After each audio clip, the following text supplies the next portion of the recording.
The Pale King. The Pale King is one of the most important figures in Hollow Knight's story.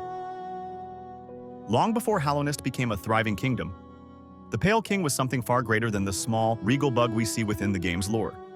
He was once a worm, an ancient, colossal, serpentine creature that lived deep beneath the earth. Worms were said to possess great foresight and unimaginable power. Most had long since died out, but the Pale King was one of the few who remained. At some point in the distant past, he shed his enormous worm body and took on a smaller, bug-like form so that he could interact more directly with the creatures of Hallownest. It was in this form that he became a god king, ruling over the land and shaping it into a vast empire. The Pale King's greatest gift to the bugs of Hallownest was intelligence. Before his reign, most insects lived by instinct, following simple cycles of life and survival. But through his power, he granted sapience, the ability to think, reason, and dream. This gift turned a collection of primitive tribes into a true civilization. The bugs worshipped him, built cities in his honor, and expanded across the land under his guidance. But his vision was not purely benevolent. The Pale King sought perfection, a kingdom free of flaw, suffering, or decay. When an older god, the Radiance, began to resurface and spread her influence through dreams, the Pale King saw her as a threat to everything he had built. To stop her, he turned to the Void, an ancient living darkness beneath the world. Using this power, he created countless children known as the Vessels.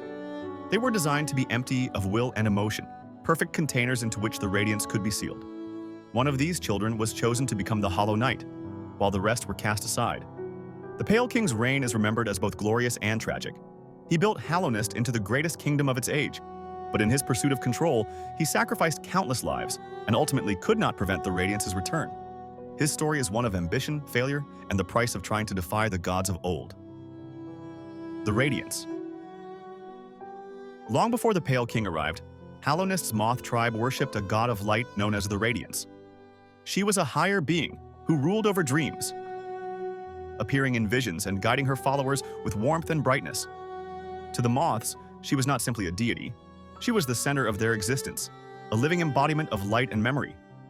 But when the Pale King descended as a worm and offered enlightenment to the bugs of Hallownest, the moths turned away from the Radiance. They chose reason and civilization over instinct and dreams. Forgotten by her people, the Radiance began to fade from memory, and for gods, being forgotten is the same as death. The Radiance, however, refused to be erased. She lingered in the collective memory of Hallownest and struck back in vengeance. From the realm of dreams, she spread a burning plague known as the Infection. This sickness manifested as glowing orange pustules that consumed the bodies and minds of insects, driving them into madness and violent frenzy. The Radiance is not evil in the way mortals understand evil. She is a god who was abandoned, clinging desperately to her existence. Her actions, however, were catastrophic. Entire regions of Hallownest fell into ruin under the plague. Families, villages, and even the Hollow Knight itself became victims of her relentless will to survive. In the end, the Radiance represents memory itself, beautiful but dangerous, capable of consuming those who cannot let go of the past. The White Lady. Hidden deep within the overgrown region known as the Queen's Gardens lies the White Lady, one of the last remaining higher beings of Hallownest. She is unlike the Pale King or the Radiance. Instead of embodying light or foresight, the White Lady represents life and fertility. Her body is plant-like, rooted into the ground, and her presence radiates lifeblood. A strange, glowing energy tied to vitality and growth, the White Lady was the Pale King's consort. Their union was not only personal but also symbolic. She embodied fertility and renewal, while he embodied knowledge and civilization. Together, they sought to create vessels strong enough to contain the Radiance. She lent her power to this cause, contributing to the creation of the Hollow Knight and its siblings. But unlike the Pale King, the White Lady carries a tone of regret. She knows the pain and loss caused by their choices. When encountered in the game, she speaks with sorrow about the sacrifices that were made, acknowledging that the dream of perfection cost far too much. The White Lady's presence is haunting, as she represents what little remains of Hallownest's nobility. She is a motherly figure, yet bound by her own roots, unable to leave her sanctuary or intervene in the kingdom's decline. The Void. The Void is perhaps the most mysterious of all the higher beings. It is not a person, nor even a singular creature, but a primordial force that lies beneath the world. It appears as living black liquid, often taking the form of inky tendrils or humanoid silhouettes. The Pale King used the Void to create the vessels, including the Hollow Knight and the player's character, the Knight. These beings were meant to be living prisons, made of darkness but shaped like bugs, to contain the Radiance's light. The void gave them resilience and the ability to suppress emotion, though not all of them were successful. The void itself is portrayed as ancient and forgotten. In some texts within the game, it is described almost like a god, one that predates both the Radiance and the Pale King. Where the Radiance represents memory and light, the void represents erasure and nothingness. For the player, the void becomes a source of power. The knight's abilities draw from this force, and depending on the ending, the void can even rise to become the new dominant power in Hallownest. In this sense, the void is not only an ancient god, but also the future of the world, a darkness waiting to replace the light. Grimm and the Nightmare's Heart. Not all higher beings belong to Hallownest itself.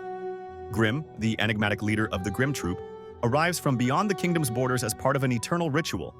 To the bugs of Hallownest, he appears as a charismatic performer, a master of ceremonies who leads a traveling circus.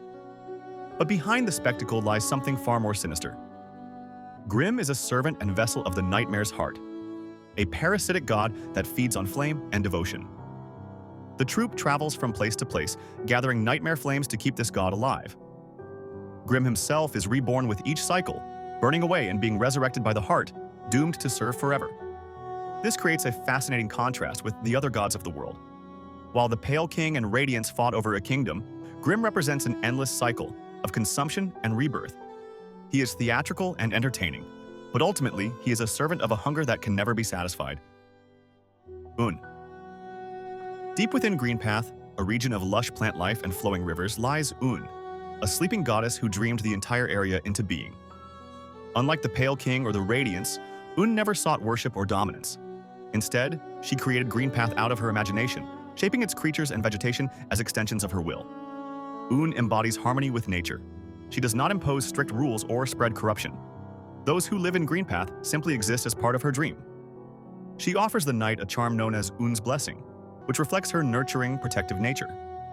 For players, Un represents a different type of god, one who creates for the sake of creation, not for control. In a world filled with ambition, infection, and sacrifice, Un is a rare symbol of peace. Hive Queen Vespa. The Hive is a hidden region of Hallownest inhabited by bees who live apart from the rest of the kingdom.